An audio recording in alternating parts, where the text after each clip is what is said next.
오늘은 말씀의 열매를 맺읍시다 라는 제목으로 함께 하나님 말씀을 나누기를 원합니다. 저도 두 자녀를 키우는 부모입니다. 그래서 딸 하나 아들 하나 키우고 있습니다. 아시다시피 저희 딸이 이제 대학교에 입학을 하게 되었습니다. 딸 하나 겨우 이제 키워서 대학 들여보냈더니 이제 우리 아들내미는 5살이 되어가지고 이제 프리케이라고 해서 킨더가든 전에 이제 학교를 이제 들어가야 되는. 그래서 애 하나 키워가지고 다 학교 다 보내고 이제 대학 보냈더니 다시 또 처음부터 애를 하나 다시 키워야 되는 그런 상황이 되었습니다. 제가 이렇게 자녀를 키우면서 여러분들도 자녀들을 다 키워 보셔서 아시겠지만 제가 자녀를 키우면서 느끼는 게 있는데 그것이 뭐냐면 내 마음대로 안 되는구나. 여러분도 다 그렇게 느끼셨죠? 네. 내 마음대로 자식이 잘 키워지지 않는구나 라는 것을 많이 느끼게 됩니다. 부모의 마음을 잘 몰라주는구나 이렇게 생각을 하기도 합니다. 그렇게 생각을 하면서 느끼는 것은 하나님께서도 내가 우리 자녀를 바라보듯이 하나님께서도 나를 그렇게 바라보시겠구나 라는 생각이 또 한편으로는 들기도 합니다. 내가 우리 자녀들을 볼 때 얘가 이렇게 공부를 하고 이렇게 살면은 뭔가 인생을 큰 문제 없이 보람 있게 잘 살아갈 것 같은데 그런데 이렇게 하라 그러면은 꼭 말을 안 들어요. 이렇게 한번 해봐라 그러면 꼭 말을 안 듣고 그렇단 말이죠. 우리도 마찬가지가 아닌가 이렇게 생각을 해보는 것입니다.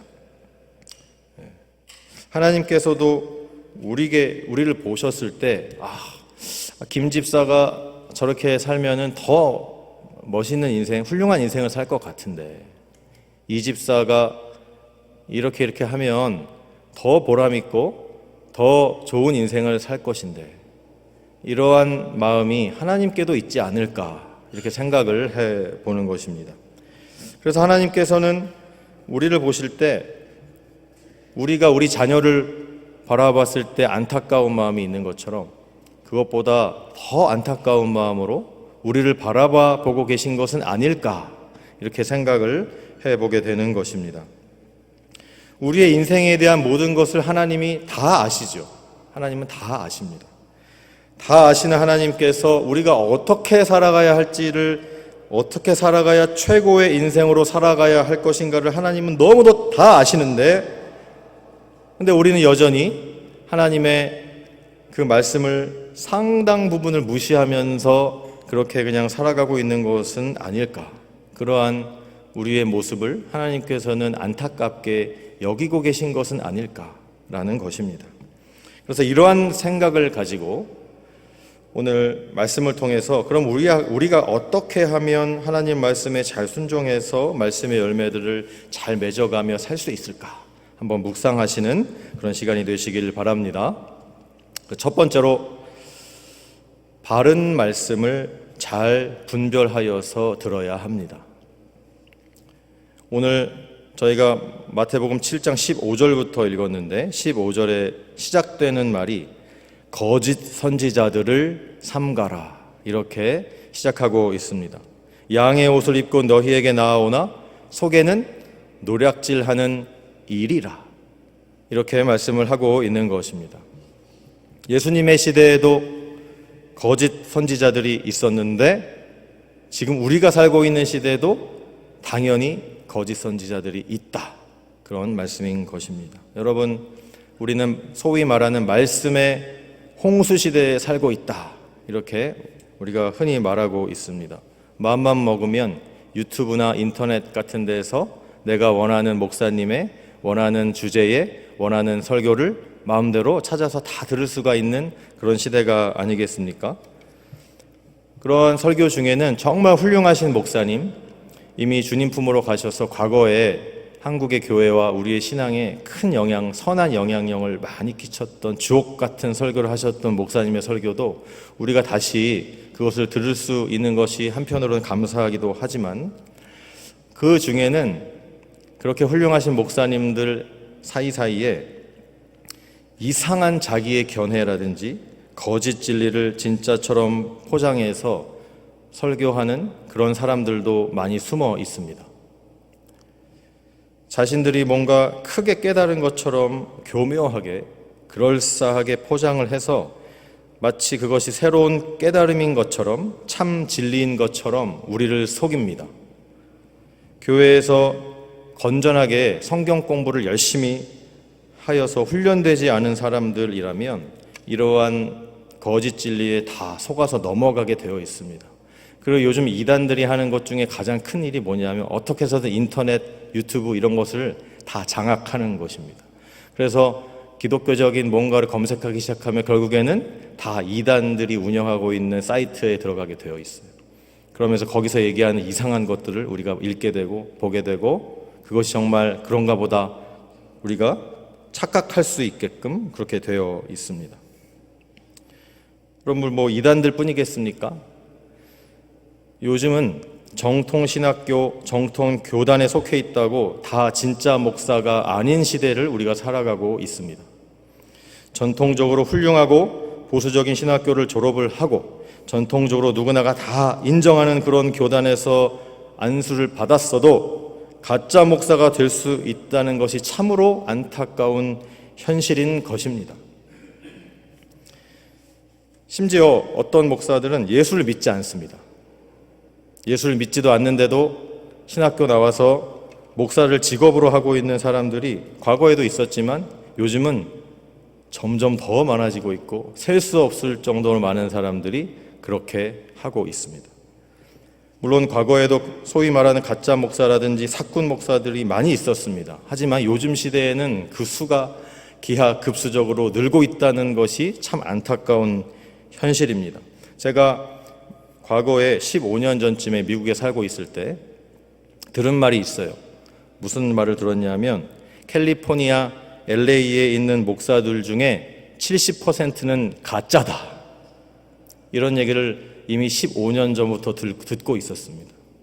요즘 시대는 더 하겠죠.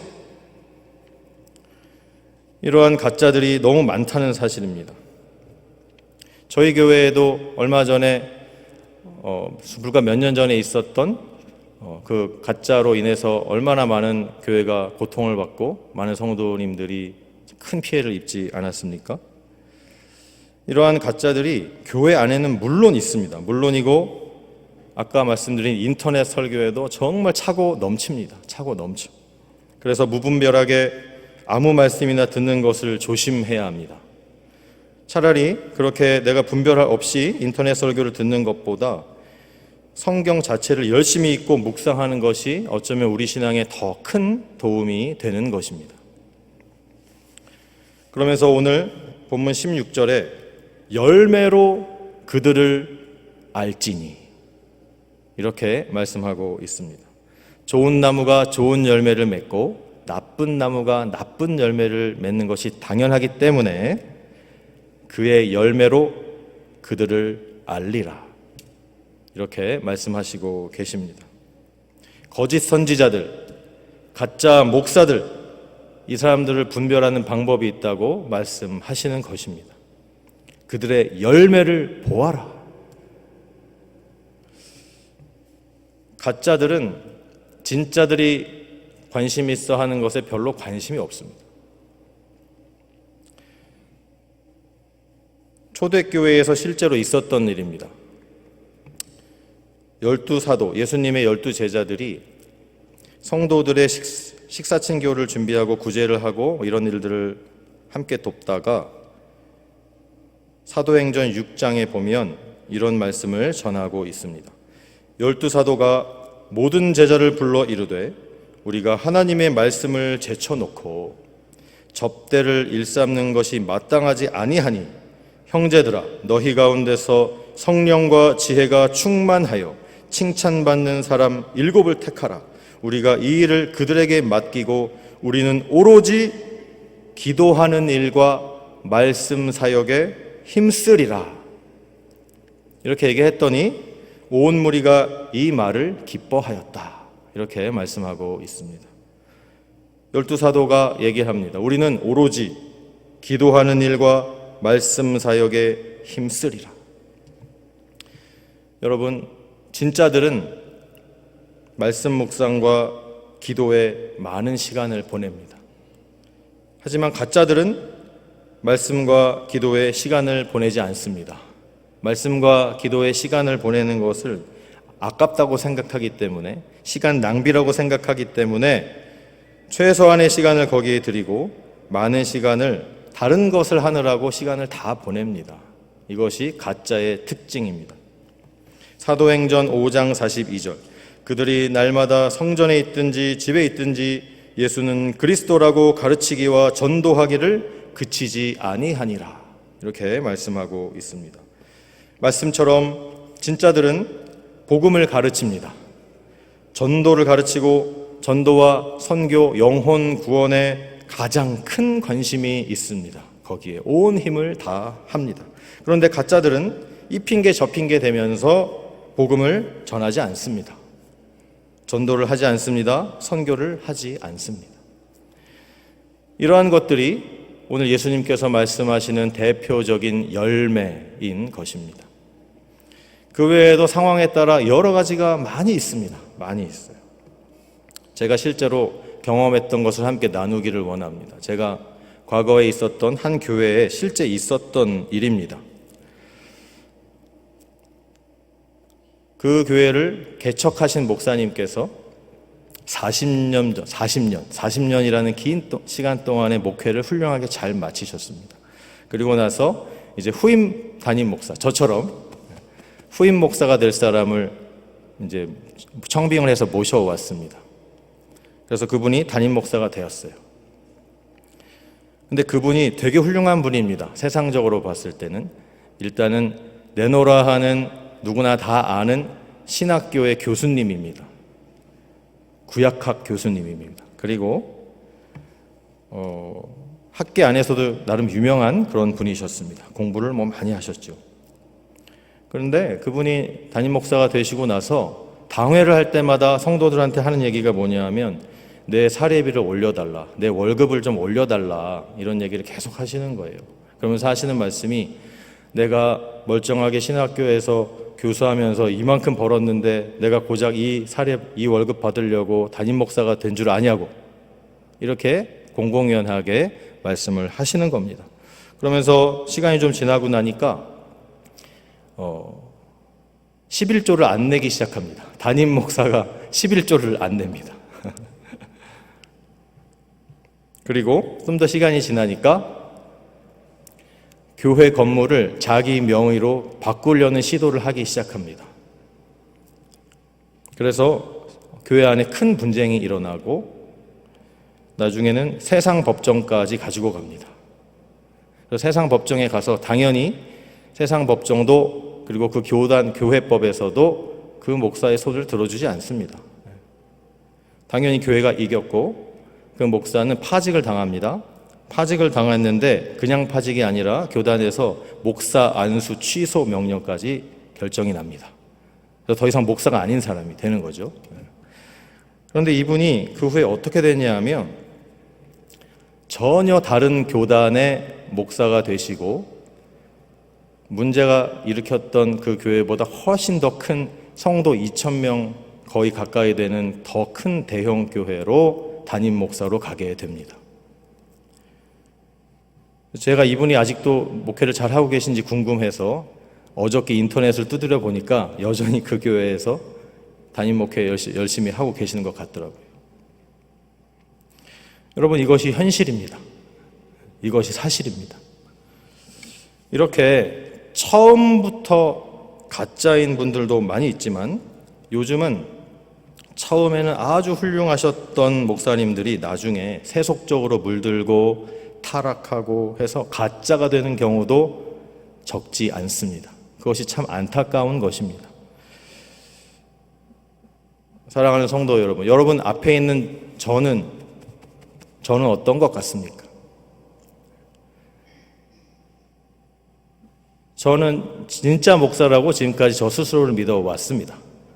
그런데 수많은 훌륭하신 목사님들이 넘어지는 것을 보면서 나도 자칫 잘못하다가는 가짜가 될 수 있겠구나. 이렇게 생각을 하게 됩니다. 여러분 앞에 서 있는 저를 위해서, 또 우리 교회 담임 목사님 위해서, 우리 목사님들을 위해서 여러분 하셔야 될 것이 그럼 무엇입니까? 우리가 가짜가 되지 않도록 기도해 주시기 바랍니다. 여러분이 기도 안 하면 목사도 인간이기 때문에 이렇게 넘어지게 돼 있습니다. 넘어지게 돼 있어요. 저희가 요즘 열왕기 사무엘 상하부터 열왕기 상 이렇게 계속 묵상 새벽마다 하고 있는데, 여러분 그 내노라 하던 다윗 왕도 다 넘어지고 솔로몬도 다 타락하고 넘어져서 하나님 앞에 범죄하고 가짜가 되어가는 것을 보게 되는 것 아니겠습니까? 여러분 앞에 있는 저를 위해서 기도해 주시기 바랍니다. 그래서 내가 지금 듣고 있는 말씀이 진짜인지 가짜인지, 저 사람이 진짜인지 가짜인지 잘 분별하시기를 바랍니다. 그래서 올바른 진리의 말씀을 잘 새겨서 들으셔야 되는 것입니다. 두 번째로는 듣는 것으로 끝나면 안 됩니다. 요즘 문제가 뭐냐면 계속 듣기만 하고 가만히 있기 때문에 그게 문제가 되는 것 아니겠습니까? 하나님 말씀을 들었으면 하나님의 뜻대로 행동해야 하는 줄로 믿으시기 바랍니다. 21절부터 뭐라고 말씀하십니까? 나한테 주여 주여 아무리 해봐야 천국에 들어가는 것이 아니다. 하늘에 계신 내 아버지의 뜻대로 행하는 자가 들어갈 것이다. 이렇게 예수님이 말씀하셨어요. 주여 주여 한다고 다 천국 가는 게 아니다. 하나님 뜻대로 행하는 자가 천국에 들어갈 것이다. 이러한 말씀은 행위를 통해서 구원을 얻는다는 말씀은 절대 아닙니다. 행위 구원에 대한 말씀이 아니에요. 이것은 내가 스스로 예수님 믿는 그리스도인이라고 말은 하면서 전혀 그 삶이 하나님 뜻대로 살지 않는 그런 사람들을 심판하시겠다는 그런 말씀인 것입니다. 야고보서 2장에 반복적으로 나오는 말씀이 있어요. 행함이 없는 믿음은 죽은 믿음이니라. 너희들이 믿음이 있다면 그 믿음에 합당한 행위가 반드시 있어야 한다는 것입니다. 그래서 가만히 있으면 저 사람이 정말 믿음이 있는지 없는지 우리는 모르죠. 하나님만 아시죠. 그렇기 때문에 우리가 아무도 모르고 알 수 없기 때문에 그 믿음에 상응하는 행위가 나타날 때, 아, 이 사람이 저만한 믿음이 있구나, 이렇게 알게 된다는 것입니다. 여기서의 행함은 절대로 선행은 아닙니다. 착한 일을 하는 것이 아니에요. 담임 목사님께서 몇 번 설교 말씀 때 해주신 것이 있습니다. 창세기 22장에 보면 아브라함이 이삭을 하나님께서 지시한 곳에 가서 죽여서 번제로 드려라 라는 하나님의 명령을 받게 됩니다. 아브라함이 자기 자식 이삭을 죽여서 번제로 바치는 것이 착한 일입니까? 선행입니까?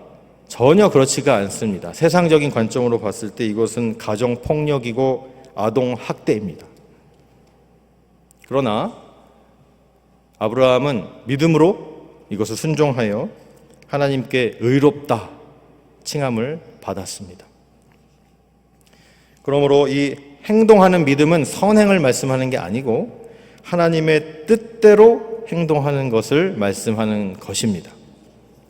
우리가 하나님의 일을 한다고 하면서 하나님의 뜻과 계획은 전혀 신경도 안 쓰고 내 뜻과 내 계획대로 내 마음대로 하나님의 일이라고 생각하면서 그 일을 진행해 나아간다면 그것이 아무리 선하고 아무리 하나님의 일이라고 하더라도 하나님하고 아무 상관없는 그런 일이 되는 것입니다. 그래서 예수님이 23절에 분명히 말씀하시지 않습니까? 내가 너희를 도무지 알지 못한다. 이 불법을 행하는 자들아, 나에게서 떠나가라. 이렇게 말씀하신다는 것입니다.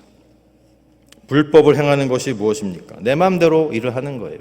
내 마음대로 하나님의 일을 하는 것, 그것이 불법을 행하는 것입니다. 그것이 불순종인 것입니다. 하나님의 뜻대로 하나님의 말씀대로 그대로 순종하면서 행동해야 하는 것임을 믿으시기 바랍니다. 마지막 셋째로 하나님의 뜻대로 이렇게 행동하는 믿음을 계속 해 나아가는 사람은 절대로 흔들리지 않습니다. 오늘 본문 24절 이하에 예수님께서 비유로 말씀을 해 주셨어요. 나의 이 말을 듣고 행하는 자는 마치 집을 짓는데 그 집을 반석 위에 지은 지혜로운 사람과 같다.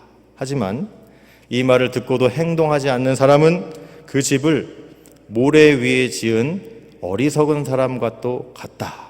이렇게 말씀해 주시는 것입니다. 여러분, 성경에서 말씀하는 것은 뭐냐 하면 우리가 아무리 신앙생활 열심히 하고 아무리 믿음이 좋고 아무리 정말 최선을 다해서 헌신적으로 신앙생활을 해도 하나님께서 우리를 평안한 길로만 인도하시지는 않는다. 근심 걱정 없는 행복한 인생으로만 인도하시지는 않는다라고 분명히 말씀하고 있습니다.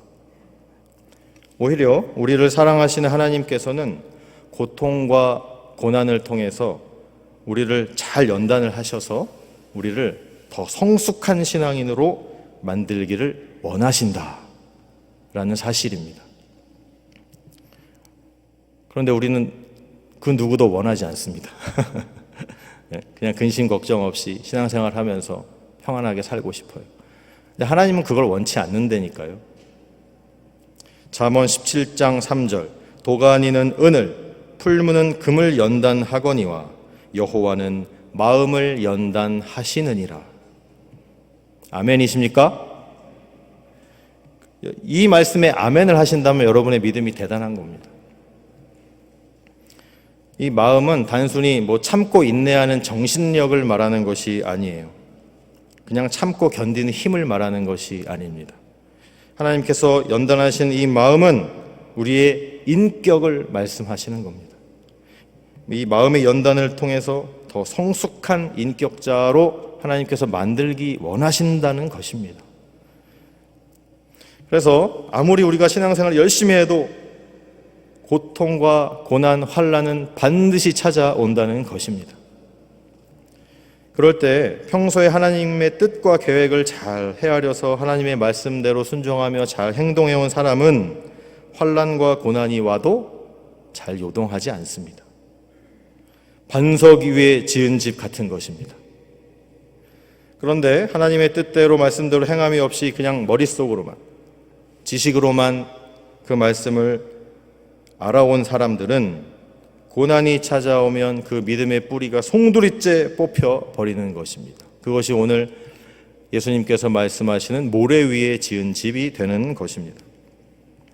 예수님께서 이 말씀하시는 씨 뿌리는 자의 비유에 나오는 그 4가지 밭 중에 돌밭에 뿌려진 씨가 바로 이와 같은 것입니다. 더러는 흙이 얇은 돌밭에 떨어짐에 흙이 깊지 아니하므로 싹이 나오나 해가 돋은 후에 타서 뿌리가 없으므로 말라 죽었다. 예수님께서 이 비유를 친절하게 설명을 해주셨습니다. 이와 같이 돌밭에 뿌려졌다는 것은 이들을 가리킴이니 곧 말씀을 들을 때 즉시 기쁨으로 받지만 그 속에 뿌리가 없어서 잠깐 견디다가 말씀으로 인해서 환난, 박해가 일어나는 때에 곧 넘어지는 자다. 이렇게 말씀해 주고 계십니다. 여러분, 하나님의 뜻대로 행동하는 믿음이 왜 뿌리가 깊은 믿음이 될까요? 왜 반석 위에 집을 짓는 그 믿음이 점점 되어갈 수 있을까? 행동하는 믿음이. 그것은 우리가 하나님의 말씀에 의지해서 믿음으로 행동할 때 그때 하나님의 역사가 나타나기 때문인 것입니다. 믿으십니까? 그때 하나님의 능력이 나타납니다. 누가복음 5장에 보면 예수님께서 게네사렛 호숫가에 서서 말씀을 가르치고 있는데 옆에서는 베드로와 다른 어부들이 밤새도록 이렇게 물고기를 잡고 있는 모습이 나옵니다. 아무리 밤새도록 물고기 잡았지만 하나도 잡은 것이 없어요. 완전 허탕치고 있는 상황 가운데 예수님이 베드로에게 오셔서 말씀하십니다. 깊은 데로 가서 그물을 한번 내려보거라. 그랬더니 시몬이 얘기합니다. 선생님, 우리가 밤새도록 수고했지만 아무것도 못 잡았어요. 하지만 말씀에 의지하여 내가 그물을 내리리이다. 이렇게 그물을 내렸더니 고기를 잡은 것이 심이 많아 그물이 찢어지는지라. 이렇게 말씀하고 있습니다. 하나님의 뜻대로 말씀하신 그대로 순종했더니 놀라운 기적을 경험하게 되는 것입니다. 우리가 이러한 인생을 살아야 되지 않겠습니까? 언제까지 설교만 듣고 가만히 있으면 이런 기적과 역사는 경험할 수 없는 것입니다. 이러한 경험이 반복되고 쌓이면서 흔들리지 않는 그러한 믿음, 오늘 예수님이 말씀하신 반석 위에 지은 집과 같은 흔들리지 않는 믿음을 갖게 되는 것입니다. 말씀을 정리하고 마치기를 원합니다. 말씀대로 살아야 한다. 말씀대로 살아야 한다. 그냥 이 얘기는 너무너무 지겹도록 우리가 들은 얘기 아니겠습니까? 하도 많이 들어서 그냥 귀에 딱지가 생길 정도죠. 너무 많이 들었어. 그런데 이 말씀이 이렇게 지겨운 말씀이 지겨운 그리고 고루한 이런 말씀이 돼버린 이유는 뭐냐면 우리가 그걸 그냥 듣기만 하고 말씀을 듣기만 하고 말씀의 열매를 잘 맺지 못했기 때문입니다. 사랑하는 성도 여러분, 우선은 바른 말씀을 잘 분별하여서 들으시기 바랍니다. 인터넷에서 이상한 말씀을 듣느니 차라리 성경을 더 읽고 묵상하십시오. 성경 읽기가 힘드시면 저하고 같이 성경 공부하시면 됩니다. 그래서 하나님의 뜻을 제대로 알아서 그대로 행동하는 열매를 잘 맺으시기를 바랍니다. 야고보서 1장 25절 자유롭게 하는 온전한 율법을 들여다보고 있는 자는 듣고 잊어버리는 자가 아니요 실천하는 자니 이 사람은 그 행하는 일에 복을 받으리라. 아멘. 그래서 하나님의 뜻대로 계속적으로 행동하고 그로 인해 나타나는 하나님의 역사를 많이 경험하시기 바랍니다. 그래서 반석 위에 집을 세우는 것처럼 흔들리지 않는 믿음의 열매를 계속 잘 맺어가시는 저와 여러분 되시기를 주님의 이름으로 축원드립니다. 기도하겠습니다. 하나님, 우리가 믿음이 연약합니다. 하나님, 우리가 부족합니다. 하나님, 그래서 말씀대로 잘 살지 못했습니다. 하나님, 우리를 용서하여 주시옵소서. 하나님, 먼저 우리가 올바른 진리의 말씀을 잘 분별하기를 원합니다. 우리에게 성경을 잘 알게 하여 주시고 지혜 주셔서 거짓 진리가 판치는 이 세상에 우리가 잘 분별할 수 있도록 도와주시옵소서. 그래서 올바른 진리의 말씀을 잘 듣게 하여 주시고 아무리 선한 일이라도 그 말씀대로 우리가 해 나가야 되는데 아무리 선한 일이라도 내 마음대로 하는 것이 아니라 하나님의 뜻대로 하도록 도와주시옵소서.